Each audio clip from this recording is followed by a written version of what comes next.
त्रेता युग में परमात्मा आए हुए थे। उस समय की एक कथा सुनाते हैं, परमेश्वर की सुप्रसिद्ध है। एक भक्त ने प्रश्न किया था, जब दास गांव गांव में घर घर में सत्संग करने जाता था, उसने सत्संग सुनने से पहले कहा, जी मैं रामायण को बहुत अच्छी तरह पढ़ता हूं और गहनता से उसका अध्ययन करता हूं। मुझे एक दो प्रश्न ऐसे खटक रहे हैं जिनका मुझे किसी भी मंडलेश्वर के पास, किसी भी संत ऋषि आचार्य शंकराचार्य संत महात्मा के पास उसका उत्तर नहीं मिल पा रहा। उत्तर वो देते हैं अपने ढंग से, पर मेरी संतुष्टि नहीं होती। मैंने कहा, बोलो भाई बताओ क्या प्रश्न है आपका। उन्होंने कहा कि रामायण के अंदर मंदोदरी जो रावण की पत्नी और विभीषण, उनकी ऐसी वाणी है रामायण के अंदर, उन्होंने जो विचार व्यक्त किए हैं उस राक्षस नगरी के अंदर, ऐसे शुभ विचारों के ये आत्मा कहां से आ गई, इनको ये ज्ञान कहां से प्राप्त हुआ। मंदोदरी कितना समझाती है, विभीषण भी बहुत अच्छे वचन कहता अपने भाई को।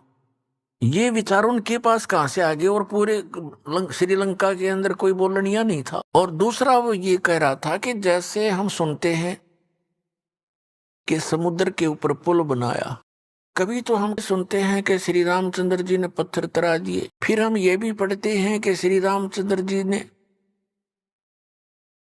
3 दिन तक घुटनों समुद्र में खड़ा होकर के प्रार्थना करते रहे, अग्निबाण से फूंकना चाहा। फिर उन्होंने कहा कि नल नील आपके यहाँ ऐसे भक्त हैं जिनके हाथों में ऐसी करामात है, उनके हाथों से पत्थर भी नहीं डूबते। और नल नील ने पत्थर तरा दिए। कोई कहता है श्री हनुमान जी ने राम नाम लिख दिया पत्थरों पर, वो हल्के हो गए, तैरने लग गए। ये इस बिना सिर पैर की बात है। मुझे कोई संतुष्टि नहीं मिल रही। मैंने बहुतों से प्रश्न कर लिया, वो भले अपनी तरफ से उत्तर देने की चेष्टा करते हैं। मैंने उससे कहा कि पुण्यात्मा, मुझे भी पहला ऐसा हिंदू भक्त मिला है जो ऐसा प्रश्न करने वाला हो, अपने सदग्रंथों में जिसको शंका हो और उसका समाधान ना हो पा रहा हो।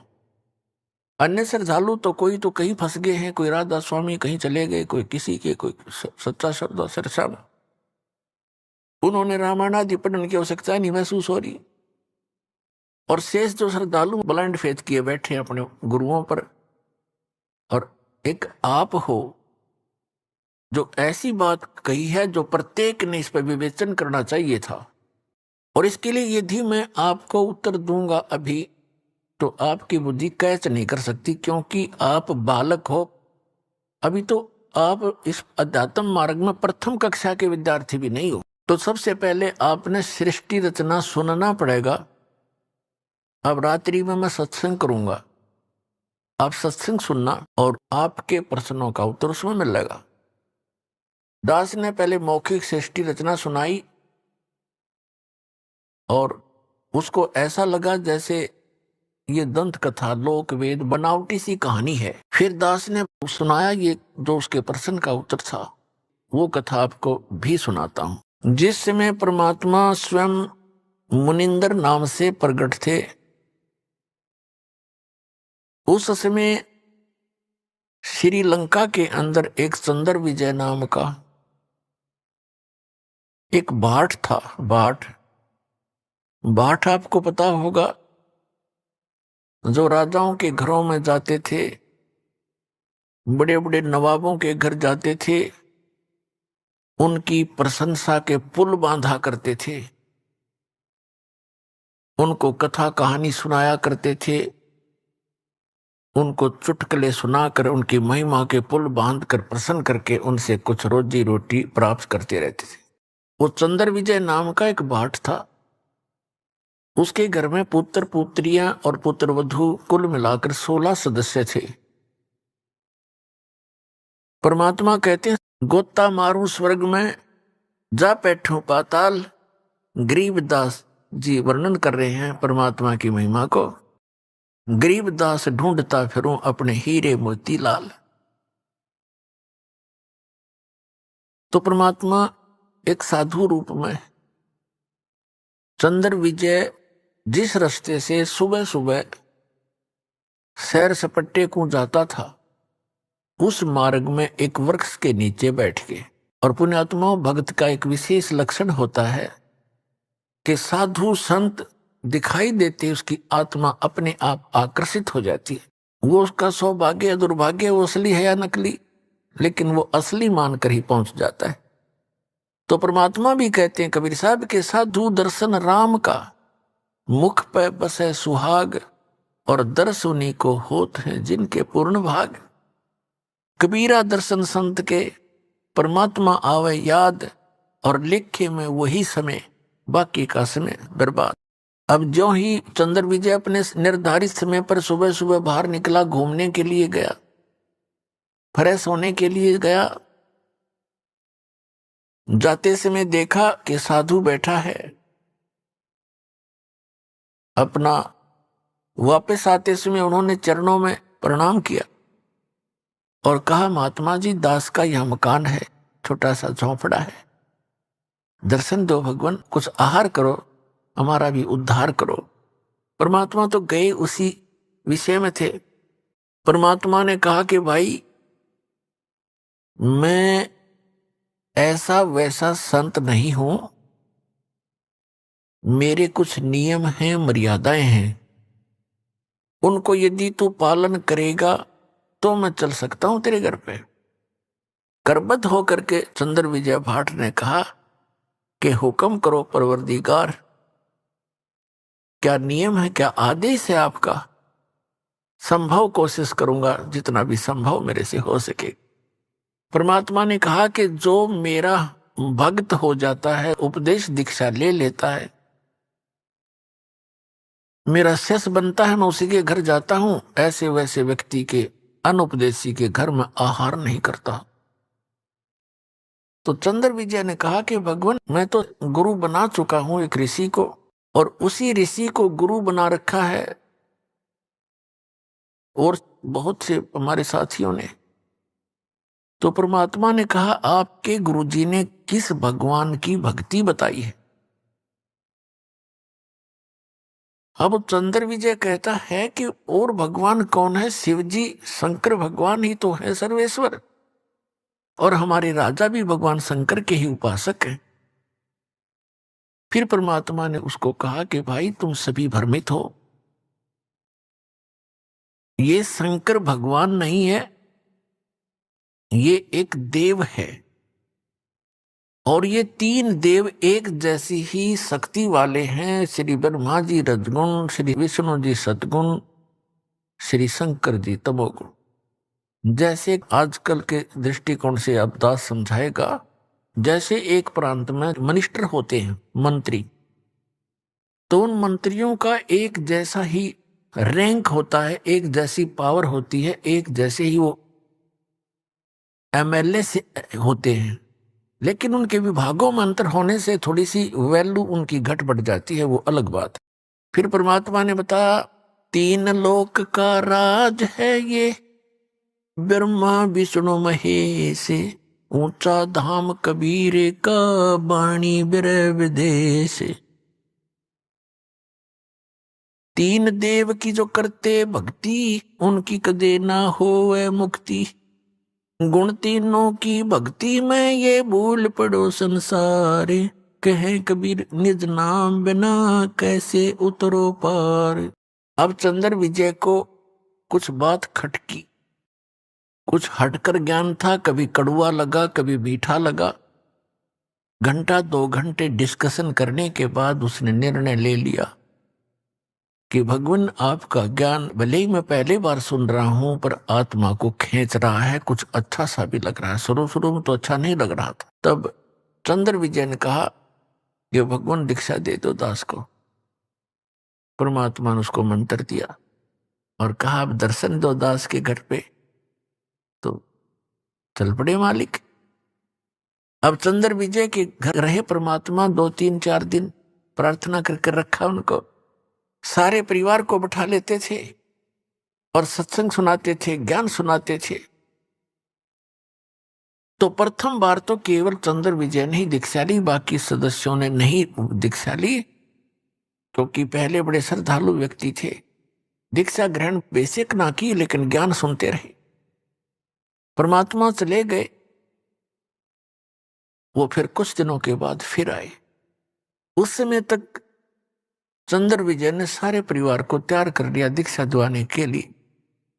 परमात्मा आए, पीछे उन्होंने सब ज्ञान पर डिस्कस किया और सबने स्वीकार किया कि बात सारी सत्य है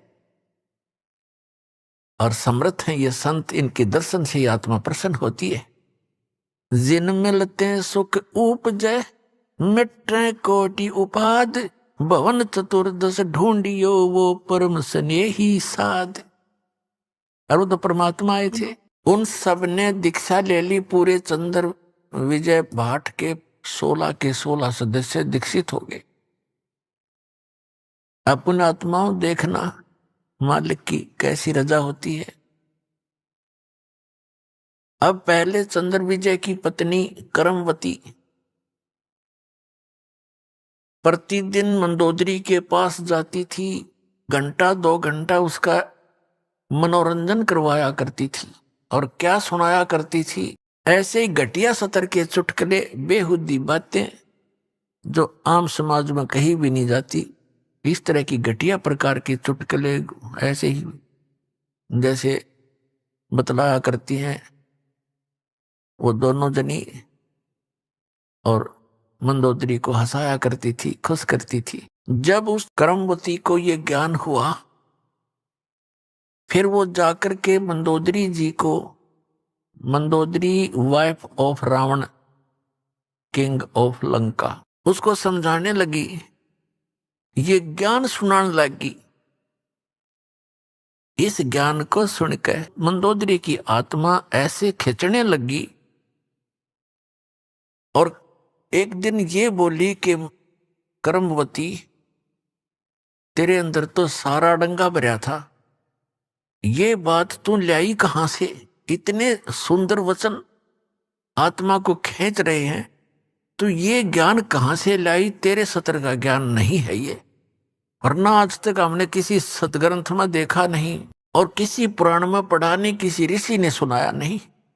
यूं बता, ये कथा तेने ये ज्ञान सुना कहां से? करमवती ने बताया कि हमारे घर पे हमारे गुरु जी आते हैं, उन्होंने ये ज्ञान सुनाया मंदोदरी। अब मंदोदरी ने कहा कि अब के तेरे गुरुजी आए तो मेरे घर बुला के लाना। अब परमात्मा फिर जाना ही था अपने पेड़ पौधों को संभालने के लिए। तो परमात्मा गए तो करमवती ने कहा, हमारे राजा की रानी को मैंने आपका ज्ञान सुनाया, वो बड़ी प्रभावित हुई और वो आपका दर्शन करना चाहती है। उसने कहा है कि आप एक बार अपने गुरुजी को बुला लाओ। परमात्मा कहने लगे, बेटा, रावण जो है एक बहुत अहंकारी व्यक्ति है, और वहां यदि मैं जाऊंगा और वो इंसल्ट कर देगा और उधर से अपनी पत्नी को कहेगा तू क्यों बुलाया तूने ऐसे गैर पुरुष को, तो बेटा उसके जीने भी समस्या हो जाएगी। और यदि उसको आवश्यकता है तो यहां आ जाएगी। अब कर्मवती के सामने धर्म संकट और राज संकट दोनों खड़े हो गए।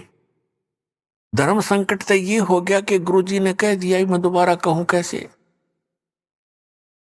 और राज संकट ये खड़ा हो गया कि मंदोदरी मेरी महारानी है और उसको यूं कैसे कहूं कि ये जवाब मिल गया। फिर भी परमात्मा ने हिम्मत दी, वो जाकर कहने लगी कि मंदोदरी, हमारे गुरुजी आए हैं और मेरी अर्ज है महारानी के संतों को बुलाना नहीं चाहिए, साधु संतों का स्वयं जाकर दर्शन करना चाहिए। और यदि मैं प्रार्थना करूंगी ज्यादा और वो आ भी गए और उन्होंने आप पर रजा बख्शी नहीं, तो बात नहीं बनेगी। हमारे गुरुदेव जी ने आपके घराने से बना कर दिया और ये कहा है कि यदि उसको गरज है तो मेरे पास आ जाएगी। तो मंदोदरी कहने लगी, बहन मैं चलूंगी, मैं खुद चलूंगी मुझे गरज है भगवान की। अपने नौकरानी के घर आगी रानी, परमात्मा के चरणों में मत्था टेक दिया और ज्ञान ग्रहण किया, दीक्षा प्राप्त की। क्योंकि कर्मवती ज्ञान से पहले काफी परिचित हो चुकी थी और उसने मंदोदरी को बहुत कुछ ज्ञान सुना दिया था। मंदोदरी परमेश्वर मुनिंदर जी की शिष्या बन गई।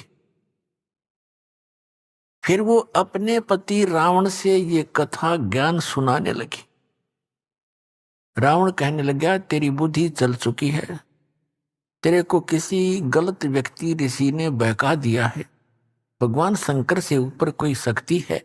देख मेरे कैसे ठाठ कर रखे, कैसी मेरे को सिद्धियां दे रखी है, सारी सोने की लंका बना ली है। ए मूर्ख औरत, तू अब भी नहीं समझ पाई, किसके चक्कर में फंस गई। मंदोदरी कहने लगी, रावण तू मेरा पति है और मेरा कर्तव्य है तेरे को समझाने का और कहने का। आपका भी फर्ज है मुझे शिक्षा देने का, लेकिन जो ज्ञान मेरे समझ में आया है ये ज्ञान उत्तम है और अपने जो शंकर भगवान है ये समर शक्ति नहीं है। ये केवल वर्क डन दे सकते हैं जो आपका किया कर्म आपको मिल रहा है अपने तपस्याएं की, क्योंकि वो ज्ञान से परिचित थी, जिस कारण से आपको सिद्धियां भी मिल गई है। लेकिन ये अस्थायी है, एक दिन आपकी भी मृत्यु होगी और शंकर भगवान की भी मृत्यु। रावण कहने लगा, आज के बाद मेरे से जिक्र भी मत कर देना, क्योंकि उसने तो राज चाहिए था, राज उसको प्राप्त था, बस फाइनल। उसने ज्ञान इतना था उसको, ऐसे गुरु मिले हुए थे। एक दिन उसने अपने देवर विभीषण के सामने ये जिक्र किया कि है तो ये भी उसका भाई, लेकिन मेरा कर्तव्य है समझाने का, मानो चाहे मत मानो। विभीषण को जब ये ज्ञान सुनाया तो कहने लगा, मंदोदरी आप ये ज्ञान कहां से लाए, और यदि मेरे भाई ने सुन लिया तो ज्यादा पिटाई कर देगा तेरी। मंदोदरी कहने लगी, मैंने तेरे भाई से बता दिया, सारा कुछ सुनाने की चेष्टा की, पर वो मान्या गति नहीं। पिटाई तो नहीं की, लेकिन वचन ऐसे कह दिए कि आगे से मेरे का सामने जिक्र भी नहीं करेगी। तो विभीषण कहने लगा कि आपको कहां से ज्ञान प्राप्त हुआ कि मैंने गुरु बना लिए। एक महापुरुष आते हैं चंद्र विजय भाट के घर पे, मैं वहां दीक्षा लेकर आई हूं। विभीषण कहने लगा, इतना उत्तम ज्ञान और आपने मुझे पीछे क्यों छोड़ दिया, मुझे भी दीक्षा दिला दो। तो विभीषण ने भी परमेश्वर मुनिंदर जी से दीक्षा ग्रहण की। अपने आत्माओं कुछ समय के उपरांत श्री रामचंद्र जी वनवास काट रहे थे और साथ में उनकी धर्मपत्नी सीता जी। तो रावण ने सीता का अपहरण कर लिया, अपने नौलखे बाग में उसको बंदी बना दिया, कैद कर लिया और उसको तरह तरह की यातनाएं दी और अपनी पत्नी बनाने की भी कुचेष्टा की। लेकिन वो सती परमात्मा की शक्ति कुछ उसके साथ थी, रावण सफल नहीं हुआ। रावण को कुछ ऐसा श्राप लगा हुआ था जिस कारण से उसका धर्म पतिव्रता का बचा रहा। फिर भी उसकी कुचेष्टा जारी रही। मंदोदरी को भी पता था इस बात का। मंदोदरी भी समझाया करती थी कि आप ऐसी गलती मत करो। कबीर परमेश्वर से मंदोदरी ने प्रार्थना की कि हे गुरुवर, मेरे पति किसी औरत को उठा लाए और पता नहीं वो कौन है, वो बहुत ही सुंदर है और मेरे पति की नीयत खराब है और पुण्यात्मा एक औरत कभी पसंद नहीं करती उसका पति कोई गलती करे। इस कारण से उन्होंने परमात्मा से प्रार्थना की। परमेश्वर ने कहा, बेटा ये आम औरत नहीं है और रावण इसमें अपनी कुचेष्टा में सफल नहीं हो पाएगा, तू चिंता ना कर। फिर भी मैं बताता हूं बेटा, उसको कह दे तेरे पति को कि इस देवी को लौटा दे, इसी में इसकी खैर है। ये आम औरत नहीं है, ये लक्ष्मी अवतार है और श्री विष्णु श्री राम रूप में अपने कर्माधार से यहां वनवास प्राप्त किए हुए थे। राजा दशरथ के घर उनका जन्म है और वो दोनों भाई जंगल के अंदर भटक रहे हैं, इसकी खोज कर रहे हैं। और वो यहां तक पहुंचे भी एक दिन, सेना भी लेकर आएंगे, युद्ध भी होगा, इसको सहर्ष लौटाकर अपनी अक्षमा याचना कर ले तो इसकी जान बच सकती है, तेरा सुहाग रह सकता है। अब मंदोदरी जी अपने गुरुदेव के एक एक वचन को फाइनल मानती थी कि जो ये कहते सारी सत्य है, क्योंकि वो तो भगवान भी थे। रावण को जाके मंदोदरी ने कहा कि आप इस देवी को लौटा दो, ये आम औरत नहीं है, ये इस भगवान विष्णु की पत्नी समझो, लक्ष्मी जी आई हुई, और श्री विष्णु जी ही श्री रामचंद्र रूप में जो इनके पति हैं वो जंगल में घूम रहे हैं, इसकी खोज कर रहे हैं, आप इसको लौटा दो और अक्षमा याचना कर लो। रावण ये बात सुनकर ऐसा क्रोधित हो गया, कहने लगा ये मूर्ख औरत, तेरा दिमाग खराब है, एक दो मांसाहारी मस्करे जंगल में फिरते हैं तीर लिए, उनसे मुझे डराती है। मेरे 1 लाख पुत्र हैं, 1.25 लाख मेरे नाती हैं, मेघनाथ और जैसे मेरे पुत्र हैं, कुंभकर्ण जैसे मेरे भाई हैं, तो किससे मुझे डराती है? एक दो व्यक्ति जंगल में फिर रहे हैं और माफी मांगने की कहती है, क्षमा याचना करने की कहती, तेरी बुद्धि चल गई है, बहुत कुछ खरी खोटी कही। अब मंदोदरी को अपने गुरुदेव की बात पर फाइनल विश्वास था, अटल विश्वास था कि न जो बोला सही है। तब परमात्मा से उन्होंने फिर स्वयं प्रयत्न किया। उधर से सीता जी की खोज करते करते हनुमान जी ने वो सुराग लगा ही लिया था कि रावण के 9 लखा बाग में वो कैद है। फिर वो तैयारी हो रही थी उधर से सेना की। रावण के पास भी एक संदेश से आ चुके थे कि आप ये लौटा दो। जैसे अंगद जैसे दूत बनकर भी आ लिए थे और इसने आप सारा कुछ कर लिया था, अंगद का पैर भी नहीं हिला था उसके महाबलियों से, फिर भी बुद्धि काम ना करे थी, क्योंकि रावण इतना तगड़ा बताया है सूक्ष्म वेद में परमात्मा ने कि एक समय में 100 मटके तो दारू के पिया करता, शराब के, और 100 जोटियां का मांस खाया करता। वो तेरा जो भाई और ब्राह्मण था, एक भैंसे का मांस खाने लगे जैसे खाते होंगे जितने, मेरे ख्याल में 100 आदमी नहीं खा सकते वर्तमान के। और उस समय 100 मटके दारू के, एक मटका भी बड्डे होंगे उनके उस समय के थे। अभी 15-20 की लीटर का तो एक घड़ा होता ही होता है। 100 मटके दारू के एक बार पिया करता और 100 जोटियां का मांस, भैंसों का मांस खाता था। इतना तगड़ा बलशाली। सतयुग में 100 फुट की हाइट होती थी मानव की, मनुष्य की, और त्रेता में 80-70 फुट की हाइट होती थी।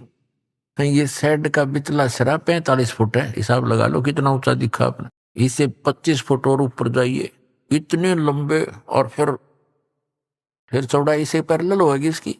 तो बुद्धि भ्रष्टता पी कर, दारू शराब पी कर, खा कर मांस, सच्चाई पर विचार करना बंद कर दिया। परमात्मा ने बताया है कि तेरा सुहाग उजड़ेगा या तो इसे न मना ले। तब एक दिन मंदोदरी ने भगवान से कहा, गुरुदेव आप कृपा करो, एक बार आप समझा दो मेरे पति देव को, और यदि वो आपकी बात नहीं मानेगा तो मैं उसे न मराए मान लूंगी। आज से ही मैं अपने आप को विधवा समझ लूंगी अगर आपकी बात नहीं मानी उसने। आप नहीं जाओगे दाता तो मेरी आत्मा में तड़फ बनी रहेगी कि शायद गुरु जी कह देते तो मान जाते। जिस समय ये उसको पता लग गया था रावण को कि सेना बाहर भी इकट्ठी हो रही है और कभी भी आपके साथ घटना घट सकती है, इसलिए वो गुप्त मीटिंग कर रहा था सभी अपने मंत्री महामंत्रियों के साथ, और सभी अपने पुत्र रिश्तेदारों को इकट्ठा कर रखा था। गुप्त मीटिंग चल रही थी। परमात्मा वहां पहुंच गए एक साधु रूप में, और वहां गेट के ऊपर खड़ा था गेट कीपर, पहरेदार। उससे जाकर कहा कि भाई मुझे राजा रावण से मिलना है, मेरा संदेशा भिजवा दो, मैं उससे मिलना चाहता हूं।